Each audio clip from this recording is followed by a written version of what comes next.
محمد المصطفى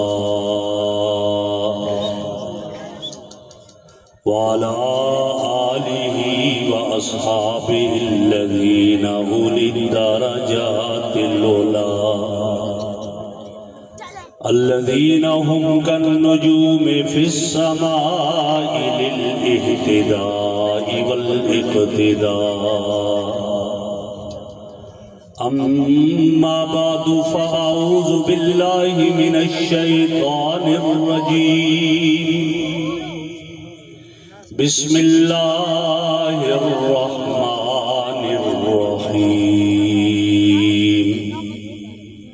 قل إن كنتم تحبون الله فاتبعوني يحببكم الله. وقال رسول الله صلى الله عليه وسلم لا يؤمن أحدكم حتى أكون أحب إليه من والده وولده والناس أجمعين. صدق الله مولانا العظيم وصدق رسوله النبي الكريم. اللهم صل على سيدنا ومولانا محمد وعلى آل سيدنا ومولانا محمد وأصحاب سيدنا ومولانا محمد وبارك وسلم عليه. انتہائی قابل صدر احترام حضرات علماء کرام، معزز سامعین کرام، بزرگوں اور عزیز دوستوں، آج میں اور آپ اس محفل میں جمع ہیں اور میں برادر مکرم فاروقی صاحب کا دل کی اتھا گہرائیوں سے شکر گزار ہوں کہ جنہوں نے مجھے آپ کی زیارت کا شرف بخشا. اللہ رب العزت انہیں جزائے خیر عطا فرمائے. مجھے جو عنوان انہوں نے بتایا اور جو وقت بتایا، اسی وقت کے اندر انشاءاللہ اسی عنوان پر چند معروضات آپ حضرات کے گوش گزار کروں گا. میں نے قرآن کریم کا جو حصہ تلاوت کیا، آقا دو عالم صلی اللہ علیہ وسلم کے گلدستہ احادیث میں سے ایک حدیث آپ کے سامنے پیش کرنے کی سعادت حاصل کی ہے، جس میں امام الانبیاء فخر رسول مولا کل ہادی السبل حضرت محمد الرسول اللہ، زور سے کہہ دیجئے صلی اللہ علیہ وسلم سے محبت کا تذکرہ ہے. اور اگر آپ تھوڑی دیر کے لیے توجہ فرمائیں گے تو میری گفتگو انہی باتوں کے اندر ہوگی. پہلی بات کہ ہم رسول اللہ صلی اللہ علیہ وسلم سے کیوں محبت کریں. دوسری بات یہ ہوگی کہ آپ صلی اللہ علیہ وسلم سے محبت کرنے والوں نے کیسی محبت کی ہے، وہ معیار کیا ہے.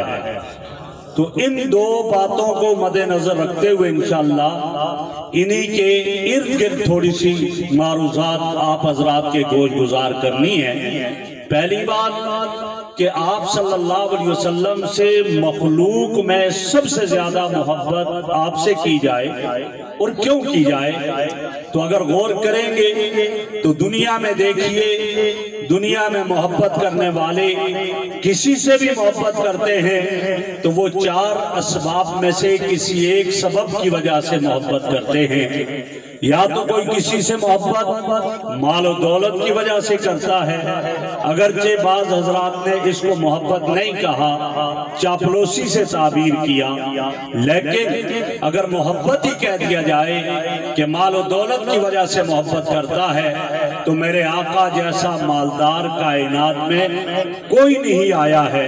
اس کا تقاضا یہ ہے سب سے زیادہ محبت مخلوق میں امام الانبیاء صلی اللہ علیہ وسلم سے کی جائے، آپ یہ کہیں گے کہ مولوی صاحب آپ نے کرسی پر بیٹھ کر تو یہ کہہ دیا حضور صلی اللہ علیہ وسلم سے زیادہ مالدار کوئی نہیں آیا، جبکہ ہماری مسجد کے مولانا امجد فاروقی صاحب، ہمارے علاقے کے مولانا قاری افتخار صاحب، مولانا عبد الماجد صاحب، ان سب سے تو ہم نے یہ سنا اپنے اکابر سے کہ آپ صلی اللہ علیہ وسلم کے گھر میں کئی دن چولہا نہیں جلا کرتا تھا، اس لیے کہ کچھ کھانے کے لیے نہیں ہوتا تھا، آپ پیٹ مبارک پر پتھر باندھا کرتے تھے، کھانے کے لیے کچھ نہیں ہوتا تھا۔ یہ مالداری کیسی مالداری ہے؟ ہاں میرے بھائی، میرے آقا نے فرمایا الغنا غنا النفس، مالداری دل کی مالداری ہوتی ہے، اور پیسے اور دولت کی پوجا کو مالداری نہیں کہا جاتا ہے۔ اسی لیے فرمایا تعیسا عبد الدینار و عبد الدرہم و عبد القطیفہ، کہ وہ پیسے کو پوجا کرنے والا تباہ و برباد ہو جائے، ہلاک ہو جائے۔ اور میرے آقا کیسے مالدار ہیں؟ حدیث میں آتا ہے میرے رب نے احد پہاڑ کے بارے میں پوچھا، محبوب آپ اگر دل چاہتا ہے میں احد پہاڑ کو سونا بنا دوں، آپ نے جواب میں کیا فرمایا؟ اللہ مجھے یہ پسند نہیں احد پہاڑ کو میرے لیے سونا بنا دیا جائے، مجھے تو یہ پسند ہے ایک دن پیٹ بھر کر کھانا ملے، تیرا شکر ادا کروں، ایک دن خالی پیٹ رہوں اور صبر کروں، مجھے یہ پسند ہے۔ مالداری اس سے کہا جاتا ہے۔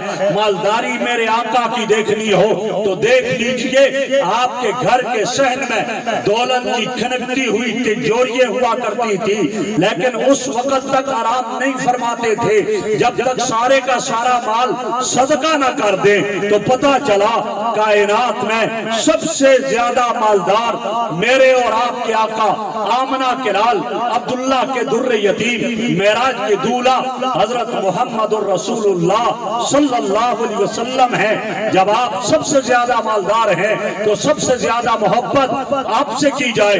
دوسرا سبب محبت کا دیکھتے ہیں تو لوگ دنیا میں دنیا والے کسی سے محبت کرتے ہیں، اس کے حسن و جمال پہ فریفتہ ہو کر محبت کرتے ہیں، اس کی خوبصورتی پہ فریفتہ ہوتے ہیں۔ آئیے میں اور آپ آمنہ کے لال کے حسن و جمال کو دیکھیں، آمنہ کے لال کی خوبصورتی کو دیکھیں تو اور چھوڑیں قرآن میں لے لیتے ہیں۔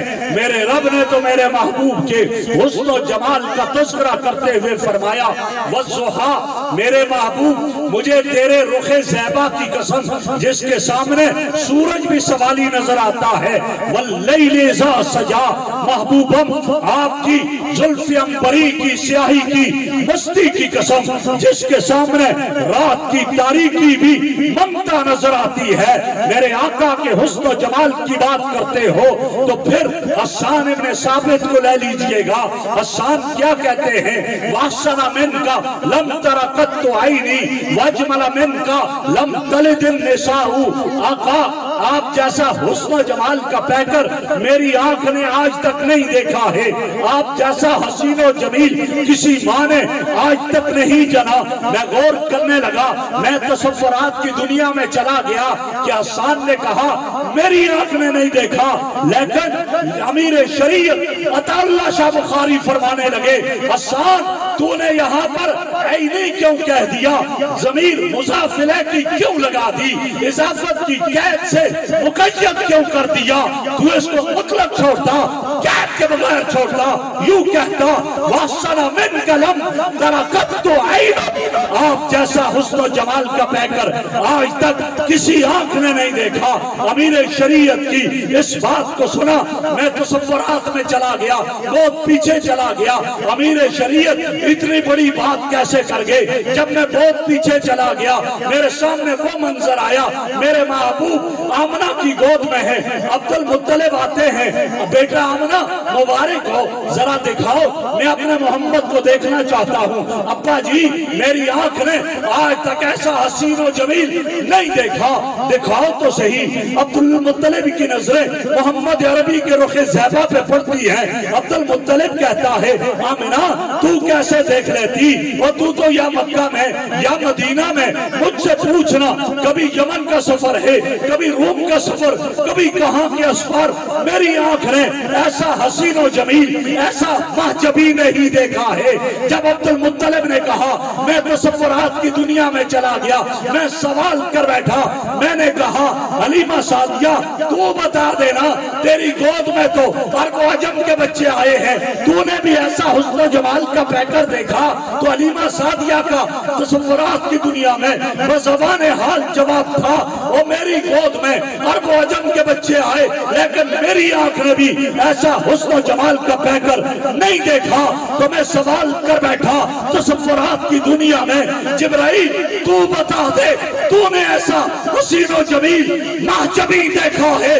تو جبرائیل کا جواب یہ تھا جس کو امام بخاری نے صحیح بخاری میں جگہ دے کر کہہ دیا، قلبتو مشارق الارض ومغاربها لم ارى احسن اجمل اجمل، میں محمدی، میں کائنات کے چکرے چکرے کو چھان بیٹھا ہوں، میری نظر نے آج تک میرے محبوب جیسا حسن و جمال کا پیکر نہیں دیکھا ہے۔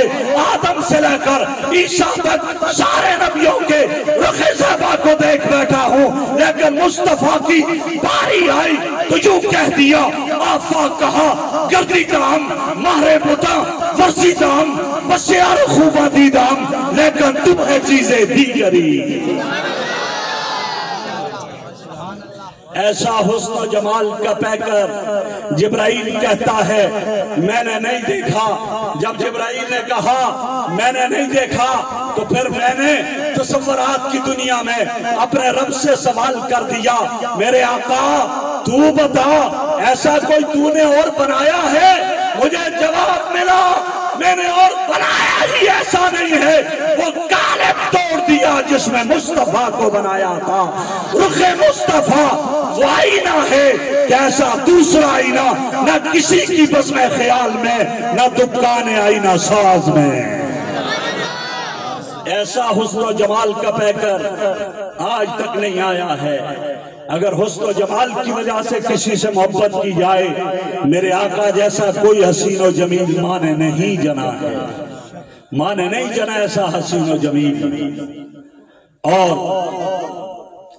تیسرا سبب محبت کا وہ ہے کمال۔ آدمی کسی کے کمال سے متاثر ہوتا ہے، کہتے ہیں بڑا با کمال آدمی ہے، میں اس سے بڑی محبت اس لیے کرتا ہوں کہ میں اس کے کمالات سے متاثر ہوں۔ بہت با کمال ہے۔ آئیے ذرا آمنہ کے لال کے کمالات کو دیکھتے ہیں۔ دارالعلوم دیوبند کے بانی مولانا قاسم نانوتوی فرماتے ہیں جہاں کے سارے کمالات ایک تجھ میں ہیں آقا، تیرے کمال کسی میں نہیں مگر دو چار ہیں۔ اور ایک اور شاعر نے کہا حسن یوسف دم عیسیٰ ید بیزداری آنچ خوبہ ہمہ دارن تو تنہا داری۔ جس کو مختصر انداز میں خطیب پاکستان مولانا ضیاء القاسمی نے یوں ترجمہ کر دیا کہ آدم سے لے کر عیسیٰ تک سارے انبیاء کے کمالات کو جمع کر کے ایک گلدستے میں سجا دیا جائے، اس گلدستے کا نام ہے محمد الرسول اللہ۔ میرے آقا نے کمال عطا کیا۔ موسیٰ علیہ السلام کو میدان تیمہ ہے، پانی کی ضرورت پڑی، ربا کیا کروں؟ جواب ملا فضرب بعصاک الحجر، اپنے عصا کو پتھر پہ مارو، فانفجرت من اثنتا عشرۃ عینا، 12 چشمے پھوٹ پڑیں گے۔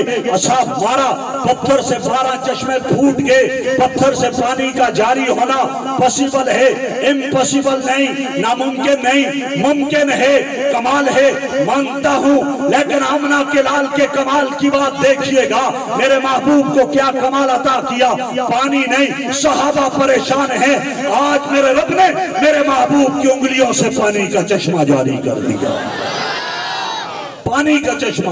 اور علماء نے لکھا، علماء نے یہ لکھا کہ وہ پانی زمزم کا پانی افضل ہے یا میرے محبوب کی انگلیوں سے جو پانی نکلا یہ افضل ہے؟ تو فرمایا مصطفیٰ کی انگلیوں سے جو پانی نکلا یہ زمزم سے افضل ہے، اس لیے کہ زمزم تو ایڑیاں رگڑنے سے زمین سے نکلا اور یہ مصطفیٰ کے جسد عطر سے نکلا۔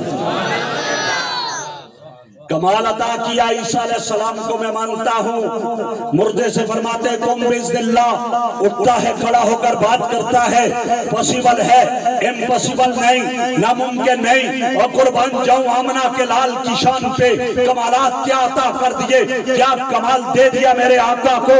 ابو جہل کہتا ہے بتاؤ میری مٹھی میں کیا ہے، فرمایا میں بولوں یا یہ خود بولیں، کہا جواب آنا چاہیے۔ وہ کنکر کہتے ہیں اشہد ان لا الہ الا اللہ واشہد ان محمد رسول اللہ۔ اس سے بڑا کمال کیا ہے؟ آپ بیٹھے ہوئے ہیں، ایک یہودی آتا ہے، آ کر کہتا ہے آپ کو اللہ کا نبی جب مانوں گا جب یہ درخت چل کر آپ کے پاس آئے۔ آپ نے دیکھا، آپ نے فرمایا جاؤ اس درخت سے کہہ دو ایھا الشجر ھذا الرجل ھو یطلبک، اے درخت وہ شخص تجھے بلا رہا ہے۔ حدیث کی سچائیاں گواہ ہیں، وہ درخت زمین کو چیرتا ہوا اشہد ان لا الہ الا اللہ پڑھتا ہوا میرے آقا کے قدموں میں آیا۔ اس سے بڑھ کر اور کیا کمال ہے؟ اس سے بڑھ کر کیا کمال ہے مجھے بتائیں کہ وہ عرش معلیٰ، فرمایا میں اس جگہ پہ پہنچا جہاں کوئی نبی نہیں جا سکا، کوئی فرشتہ نہیں جا سکا، ان بلندیوں پہ پہنچ گئے۔ اس سے بڑا اور کیا کمال ہوگا؟ میرے محبوب کو رب نے کمالات عطا کیے ہیں، اور ایسے کمال عطا کیے۔ ہاں حضرت ابراہیم آگ میں گئے، پہلے آگ میں گئے، پھر آگ کو بجھایا، قلنا یا نار کونی بردم و سلام علی ابراہیم۔ قربان آقا کی شان پہ آئے، بعد میں آتش قدر ایران کو پہلے بجھا دیا، آئے بعد میں آگ پہلے بجھ گئی۔ یہی تو کمال ہے، کمال یہی تو ہے۔ ابراہیم خلیل بنا دیے، کمال ہے، لیکن خلیل کون ہے؟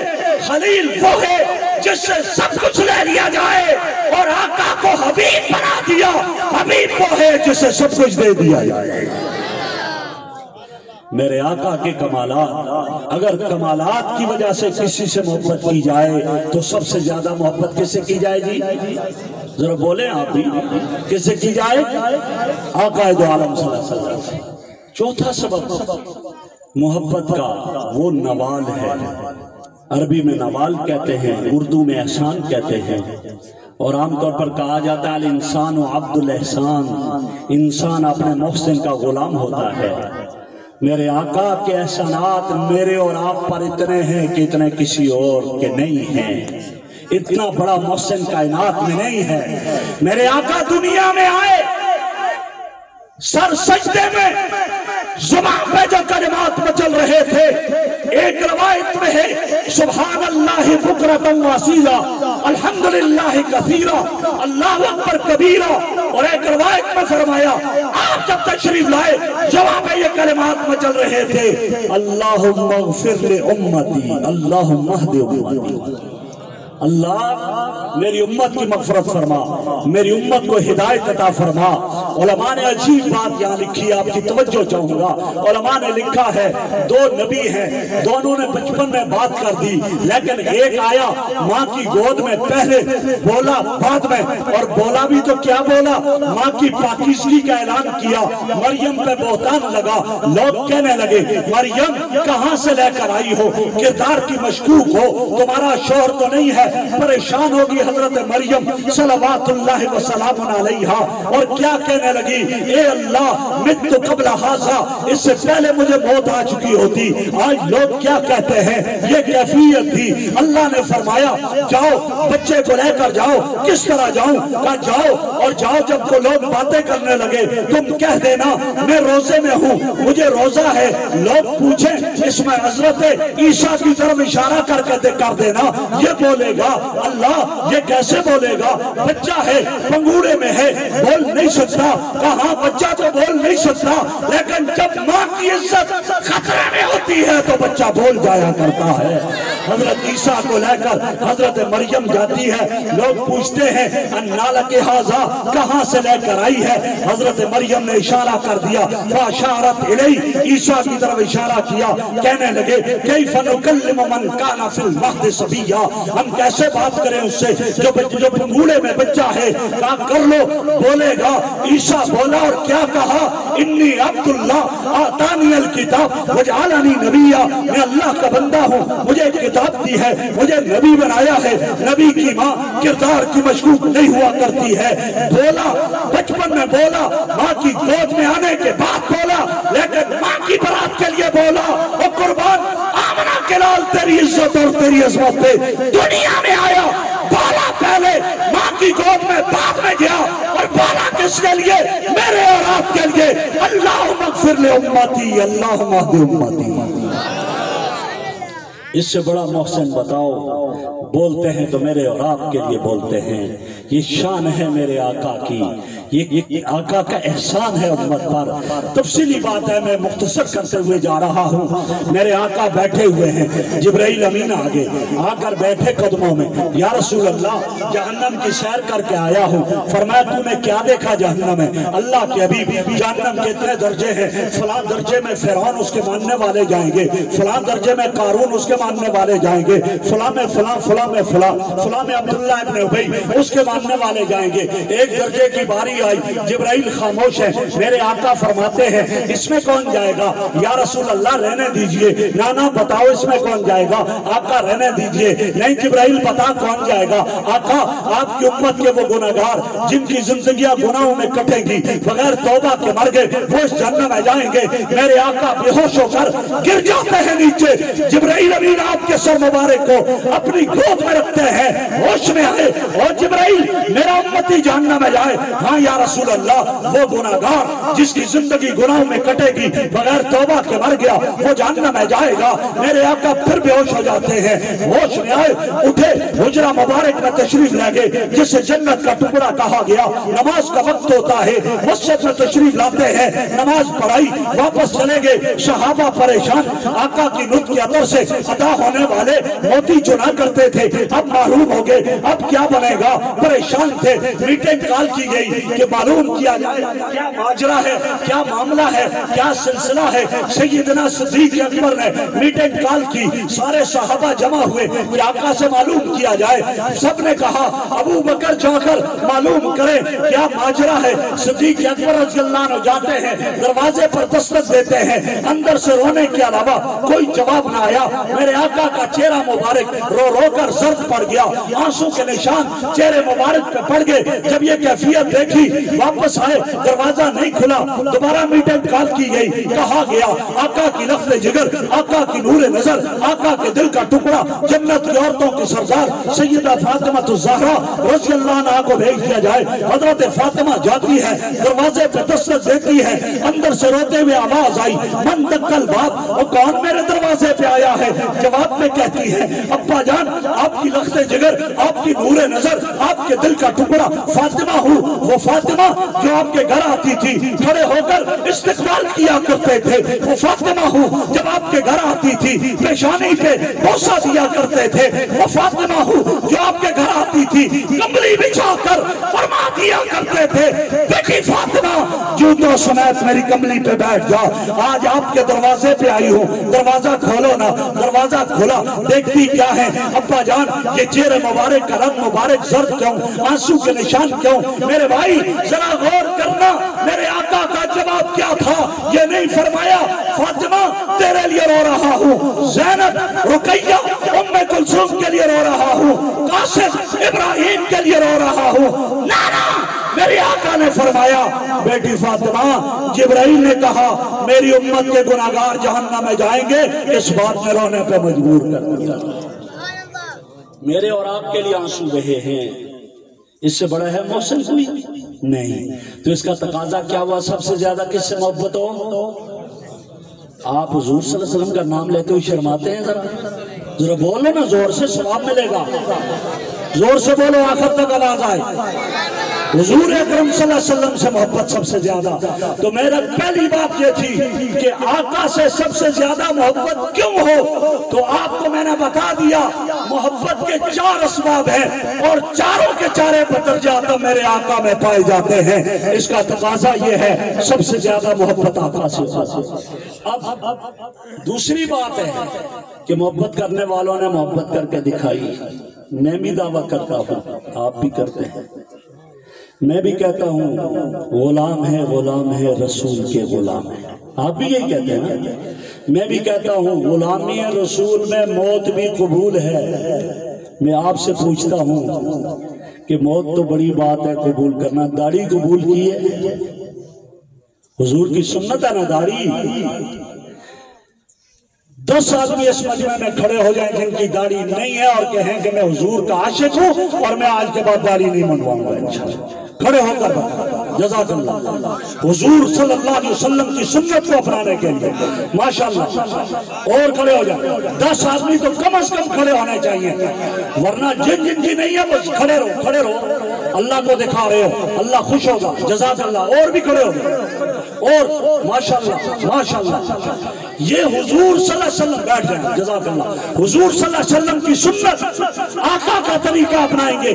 جب میں داڑھی کو قبول کروں گا تو موت کو بھی قبول کروں گا. میں کہتا ہوں غلامی رسول میں موت بھی قبول ہے. میری بیٹی پردہ نہیں کرتی، میری بیوی پردہ نہیں کرتی، میری بہن پردہ نہیں کرتی، میں پردے کو قبول نہیں کرتا، موت کو کیسے قبول کروں گا؟ اس لیے کہیں کہ انشاءاللہ غلامی رسول میں جنہوں نے کہا موت بھی قبول ہے، کر کے دکھائیے موت قبول. کون ہے یہ وہ شخص ہے جیسے دنیا حبیب ابن زید کے نام سے یاد کرتی ہے. مسلمہ کذاب ہے، مسلمہ کذاب کا دور ہے. پکڑ لیا حبیب ابن زید کو، بتا مجھے نبی مانتا ہے؟ مسلمہ کذاب نے نبوت کا دعویٰ کیا ہوا تھا. مجھے نبی مانتا ہے؟ تو ملعون لانتی نہیں مانتا تجھے. کہا محمد ابن عبداللہ کو نبی مانتا ہے؟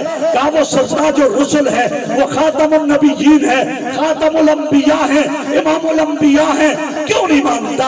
اور کہتا ہے مسلمہ حبیب کا بازو کاٹو. دایاں بازو کاٹا حبیب کا، ماں کو بھیجا، ماں نے بیٹے کا کٹا ہوا بازو دیکھا، ماں رونے لگی، ہاتھ اٹھائے کچھ دعا کر دی. پھر پوچھا، کہا تو لانتی ملعون تجھے نہیں مانتا؟ کہا محمد کو، کہا وہ امام الانبیاء سرتاج رسول ہے، وہ خاتم النبیین ہے. کہا بایاں بازو کاٹو. حبیب ابن زید کا بایاں بازو کٹا، ماں تک پہنچا، ماں نے بیٹے کا کٹا ہوا بازو دیکھا، ماں رونے لگی، ہاتھ اٹھائے کچھ دعا کی. پھر دائیں ٹانگ کاٹی، ماں تک پہنچی، ماں بیٹے کی کٹی ہوئی ٹانگ کو دیکھ کر رونے لگی. دعا کی، بائیں ٹانگ کاٹ دی، ماں تک پہنچی، ماں بیٹے کی کٹی ہوئی ٹانگ دیکھ کر رونے لگی. دعا کی، اب سر باقی رہ گیا تھا. جب سر کٹا حبیب ابن زید کا، ماں تک پہنچا، ماں نے بیٹے کا کٹا ہوا سر دیکھا. پہلے روتی تھی جو، آج مسکرانے لگی اور مسکرا کر بیٹے کے کٹے ہوئے سر کو کہنے لگی، واہ میرے بیٹے، تو نے میرے دودھ کا حق ادا کر دیا. تجھے پالا ہی تو میں نے آج کے لیے تھا. آسمانوں کی طرف سر اٹھا کر کہا، اللہ میرے تحفے کو قبول کر دینا. لوگوں نے سوال کیا، دایاں بازو کٹا ہوا ہے روئی، بایاں کٹا ہوا ہے روئی، دائیں ٹانگ بائیں ٹانگ کٹے ہوئے آئے روئی، سر کٹا ہوا آیا مسکرائی کیوں؟ کہا جب بیٹے کا دایاں بازو کٹا ہوا آیا مجھے ڈر تھا کہیں جان بچانے کے لیے کلمہ کفر کہہ دے، اس کی نبوت کا اقرار کر دے. اور قرآن بھی کہتا ہے جان بچانے کے لیے کلمہ کفر کہہ دے لیکن وقلبہ مطمئن، دل میں اطمینان ہو، دل سے نہ کہے زبان سے کہے. تو میں نے اللہ سے دعا کی، اللہ میرے بیٹے کو استقامت دے دینا، بایاں بازو کٹوا دے، اس ظالم کی نبوت کا اقرار نہ کرے. جب بایاں بازو کٹ گیا میرے پاس آیا، مجھے ڈر تھا دائیں ٹانگ کٹوانے سے پہلے کہیں اس کی نبوت کا اقرار نہ کر دے. میں نے دعا کی اللہ میرے بیٹے کو استقامت دینا، دائیں ٹانگ کٹوا دے، اس کی نبوت کا اقرار نہ کرے. جب دائیں ٹانگ کٹ کر آئی مجھے ڈر تھا بائیں ٹانگ کٹنے سے پہلے کہ اس کی نبوت کا اقرار نہ کر دے. میں نے دعا کر دی، اللہ میرے بیٹے کو استقامت دینا، بائیں ٹانگ کٹوا دے لیکن اس کی نبوت کا اقرار نہ کرے. جب بائیں ٹانگ کٹی مجھے ڈر تھا اب سر کٹوانے سے پہلے کہ اس کی نبوت کا اقرار نہ کر دے. میں نے دعا کی اللہ میرے بیٹے کو استقامت دینا، سر کٹوا دے، اس کی نبوت کا اقرار نہ کرے. جب میرے بیٹے کا سر کٹا مجھے یقین آ گیا کہ میرے بیٹے نے پیغمبر کی ختم نبوت پہ جان دے دی ہے. آقا کے بعد ختم نبوت کا سب سے پہلا شہید حبیب ابن زید ہے اور جو صدیق اکبر کے زمانے میں ہوا ہے. یہ ہے غلامی رسول میں موت بھی قبول ہے. میں کچھ حضرات کے آپ کے سامنے یہ باتیں رکھ کر پھر ختم کرتا ہوں. میرے بھائی یہ آپ کہیں گے 1400 سال پہلے، ارے 1400 سال کے بعد بھی ایسے موجود ہیں جنہوں نے حضور کی ختم نبوت کے لیے اپنا تن من دھن قربان کیا ہے۔ یہ کون ہے؟ امام الاولیاء مولانا احمد علی لاہوری رحمہ اللہ، لاہور کی کوٹ لکھپت جیل میں گرفتار کیا ہوا ہے، لٹا دیا برف کی سلوں کے درمیان، دائیں طرف بھی برف کی سل، بائیں طرف کی برف کی سل، درمیان میں احمد علی لاہوری لٹایا ہوا ہے۔ کہنے لگا جیل کا سپریڈنٹ، اب بھی قادیانیوں کو کافر کو ہوگے؟ مولانا احمد علی لاہوری نے دیکھ کر کہا، او برف کی شلوں میں لٹا کر کے تم میرے خون کو تو ٹھنڈا کر سکتے ہو، میرے ایمان کو ٹھنڈا نہیں کر سکتے۔ میں کل بھی کہتا تھا قادیانی کافر ہے، آج بھی کہتا ہوں قادیانی کافر ہے، اور آئندہ بھی کہتا رہوں گا قادیانی کافر ہے۔ یہ ہے مولانا احمد علی لاہوری رحمہ اللہ۔ یہ کون ہے؟ امیر شریعت سید عطا اللہ شاہ بخاری رحمہ اللہ 3 سال مسلسل جیل میں رہنے کے بعد رہا ہو کر آتے ہیں، کھانا کھا رہے تھے، فارغ نہیں ہوئے تھے، فوراً گرفتاری جاری ہو گئے، ہتھ کڑی لگی، پولیس والا لے کر جانے لگا، مڑ کر بیوی کی طرف دیکھا کہ کہیں یہ نہ سوچے کیسے مولوی سے واسطہ پڑا ہے، کبھی ریل میں کبھی جیل میں، مڑ کر دیکھ کر کہا رفیقہ حیات یہ سمجھنا بخاری لمبے سفر پہ چلا گیا ہے۔ وہ بخاری کی بیوی تھی، اس نے کہا بخاری جاؤ، بڑے مزے سے جاؤ، بڑے شوق سے جاؤ، لیکن ایک بات یاد رکھنا، کمپرومائز کر کے حضور کی ختم نبوت پہ سودا بازی کر کے رہا کر نہیں آنا۔ اگر رہا ہو کر سودا بازی کر کے آئے، خدا کی قسم میں اپنے گھر میں نہیں آنے دوں گی، اور اگر حضور کی ختم نبوت کے لیے آپ کی جان چلی گئی، اپنے دوپٹے کو آپ کے کفن میں استعمال کروں گی اور فخر سے کہوں گی میں بخاری کی بیوی ہوں۔ یہ لوگ ہیں جنہوں نے حضور کی محبت میں ایسا کیا۔ یہ کون ہے؟ یہ بابا غلام غوث ہزاروی ہے، اسمبلی کا ممبر ہے، اور گھر میں ایک ہی بیٹا، اکلوتا بیٹا بیمار ہے۔ ڈاکٹروں نے جواب دے دیا، گھر بیٹھے ایک آدمی آیا، دروازے پہ دستک دی، کیا بات ہے؟ کہا بالا کوٹ میں اللہ دیتا قادیانی مناظرے کا چیلنج کر رہا ہے، کوئی اور نہیں، آپ چلیں۔ سوچا بیٹا بیمار ہے، کہا رہنے دو، ختم نبوت کی بات ہے۔ نکلے، وفا دوراہی پہ پہنچے، پیچھے آدمی آ گیا، آپ کے بیٹے کا انتقال ہو گیا۔ کہا ایسا کرو میرے بیٹے کو، سوچا بیٹے کی نماز جنازہ پڑھوں، کفن پہناؤں، غسل دوں، یا آقا کی ختم نبوت کے لیے جاؤں؟ کہا جاؤ میرے بیٹے کو دفن کر دینا، جنت میں ملاقات کر لوں گا، لیکن میں نبی کی ختم نبوت پہ کسی کتے کو بھونکنے کی اجازت نہیں دیتا۔ بیٹے کو چھوڑ دیا، میت چھوڑ دی، لیکن حضور کی ختم نبوت کا چوکیدار بن گیا۔ یہ کون ہے؟ یہ مولانا غلام غوث ہزاروی ہے۔ یہ کون ہے؟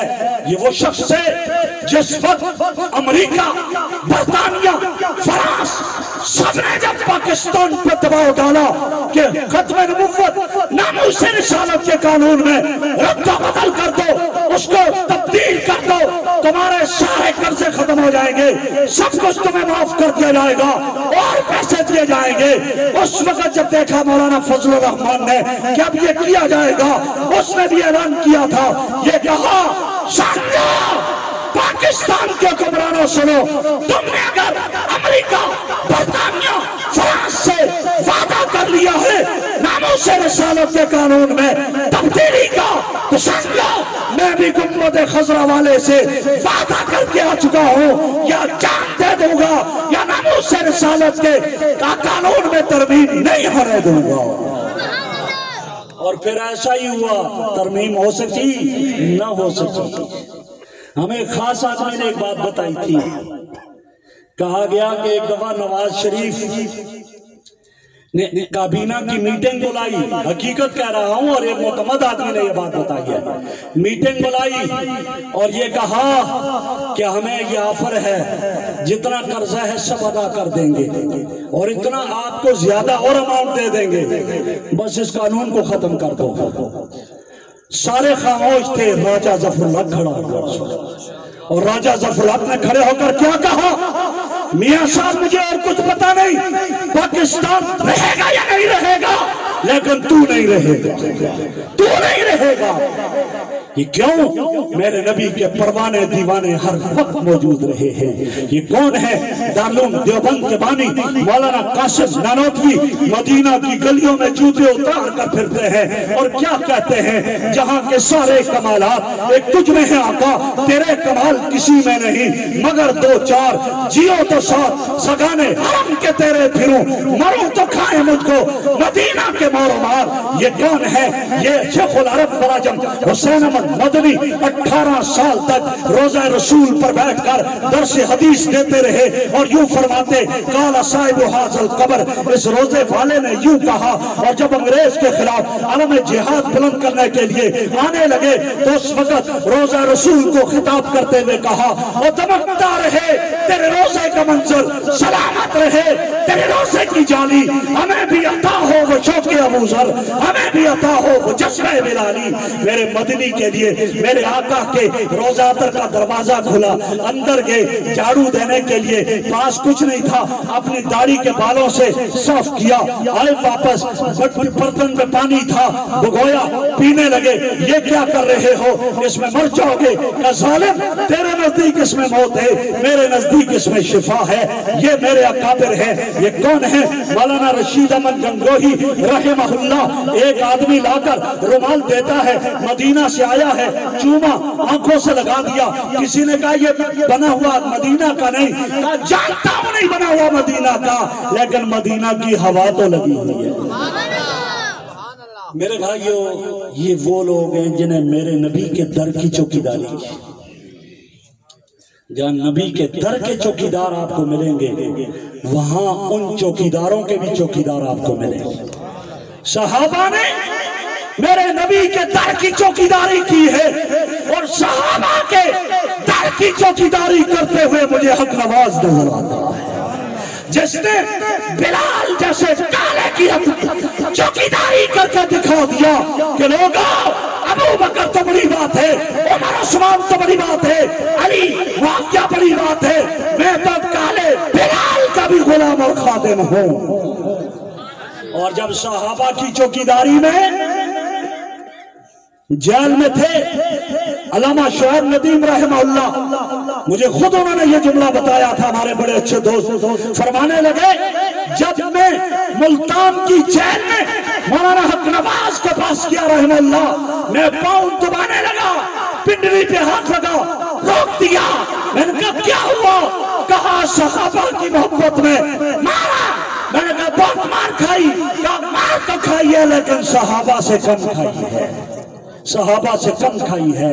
وہ فرمانے لگے پنڈلیوں کو چیر کر ان میں مرچیں ڈالی ہوئی تھی، لیکن حق نواز پھر بھی تڑپتا تھا ابو بکر کی صداقت کے لیے، عمر کی عدالت کے لیے، عثمان کے حیا کے لیے، علی المرتضیٰ کی شجاعت کے لیے، امیر معاویہ کے تدبر کے لیے، امی عائشہ کے دوپٹے کے لیے۔ یہ کون ہے؟ یہ انہی کے در کا چوکیدار ضیاء الرحمن فاروقی مورخ اسلام، اپنی زندگی کو لٹا گیا، بم کے دھماکہ میں اڑ گیا۔ کیوں؟ اس لیے کہ کہا میرے بیٹے یتیم ہو جائیں کوئی بات نہیں، مجھے ابو بکر عمر عثمان علی کے دروازے پہ پہرا دینا ہے، اس لیے کہ وہ مصطفیٰ کے دروازے کے پہرے دار ہیں، وہ مصطفیٰ کے دروازے کے پہرے دار ہیں۔ یہ کون ہے؟ یہ کون؟ مولانا عاصم طارق رحمہ اللہ۔ اور مجھے یاد ہے مولانا عاصم طارق کے وہ الفاظ جب کشمیر کے سفر پر تھے، مظفر آباد کے جلسے میں مولانا عاصم طارق نے اس وقت ناموس صحابہ نے بیت بل اسمبلی میں جمع کیا ہوا تھا، اس وقت کہا تھا اسمبلی کے ممبروں اس بل پہ دستخط کر لو، اس کے بدلے میں میرے بیٹے معاویہ اور انس اور سب کے اگر سر جاتے ہو، خدا کی قسم میں صبح آنے سے پہلے تمہارے ٹیبل پر رکھ دوں گا، تم دستخط کر لو۔ صحابہ کے در کی، اہل بیت کے در کی پیرا دینے والے۔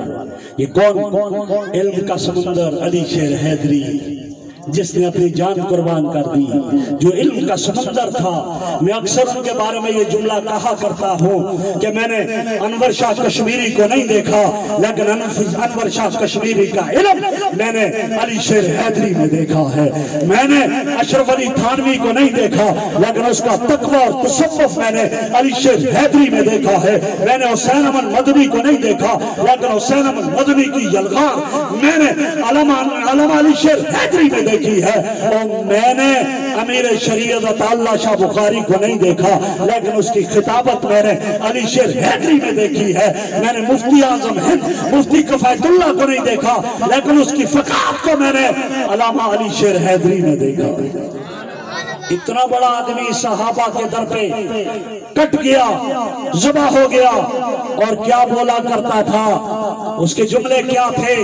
وہ پروانے محمد کے، یہ پروانے صحابہ کے، وہ دیوانے محمد کے، ہم دیوانے صحابہ کے، وہ مستانے محمد کے، ہم مستانے صحابہ کے۔ میرے بھائیوں، ہمارے اکابر کی ایک داستان ہے، ایک تاریخ ہے ہمارے اکابر کی، جنہوں نے ہر موقع پہ، اور آج میں یہ کہنے میں حق بجانب ہوں کہ اب نواز تیری قبر کو سلام ہے، زہرمان فاروقی تیری عظمت کو سلام ہے، اعظم طارق تیری شہادت کو سلام ہے، علی شیر حیدری تیری جرأت کو سلام ہے۔ تو نے علی شیر حیدری، تو نے سپریم کورٹ میں چیلنج کر کے تو نے ثابت کیا تھا کہ ہمارے آپ کے خون کا نتیجہ یہ نکلا کہ پھر اسمبلی اور سینٹ سے بھی یہ بل پاس ہو گیا۔ صحابہ کی عظمت کا پرچم بلند ہوا، اور کیسے بلند ہوا؟ قربان جائیں علامہ احمد لدھیانوی پہ، جس کی قیادت میں یہ پرچم بلند ہوا، اور کہتے ہیں کلندر ہر چے گویت دیدہ گویت، میرے حق نواز، میرے عیسان، میرے ضیاء الرحمن فاروقی، میرے اعظم طارق علی شیر حیدری نے کہا تھا کہ ایک وقت آئے گا پاکستان کی اسمبلی میں بھی یہ موقف چلے گا، اور سینٹ میں بھی یہ موقف چلے گا، اور وہ تو چلے گے۔ ان کا خون پاکستان کی نیشنل اسمبلی میں بھی بولا، اور ان کا خون سینٹ میں بھی بولا، اور ایسا بولا کہ حضرات صحابہ کی روح خوش ہو گئی، اور انہوں نے بھی اس وقت کہا ہوگا حق نواز تجھے سینے سے لگائے، تو نے تو قربانی دی، لیکن آج تو نے ہمیں تحفظ فراہم کر دیا، ہمیں تحفظ دے دیا، تم نے اپنے بچوں کو تو یتیم کروا دیا، لیکن ہماری عزت اور ہمارے ناموس کو محفوظ کر دیا۔ ہم سلام کرتے ہیں ان کی عظمت کو میرے بھائیوں، اور میں آپ کے دل و دماغ پہ یہ دستک دیتا ہوں کہ صحابہ بھی ہمارے ہیں، اہل بیت بھی، بولو زور سے، اہل بیت بھی ہمارے ہیں۔ ہم جیسے ابو بکر کے دشمن سے نفرت کرتے ہیں، ایسے علی کے دشمن سے بھی نفرت کرتے ہیں، جیسے عثمان کے دشمن سے نفرت کرتے ہیں، اس طرح ہم حسین کے دشمن سے بھی نفرت کرتے ہیں، جیسے ہم عمر کے دشمن سے نفرت کرتے ہیں، ہم اسی طرح حسن کے دشمن سے بھی نفرت کرتے ہیں۔ وہ ہمارے ہیں، جب ہمارے ہیں تو انشاءاللہ کل وہ ہمارے ساتھ ہوں گے، ہم ان کے ساتھ ہوں گے۔ کیا خیال ہے؟ تو اسی لیے پھر ہر مومن کی زبان کا یہ چرچا رہنا چاہیے، کرام چرچا صحابہ کا، کرام چرچا صحابہ کا۔ اگر جنت میں جانے کی ہے تجھے طرف تو پلہ تھام صحابہ کا۔ وآخر دعوانا ان الحمدللہ۔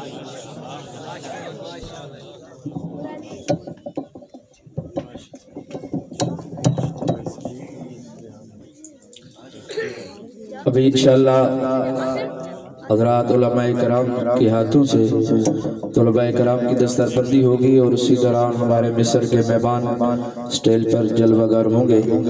میں بچوں کے نام پکاروں گا، سٹیج پر جتنے بھی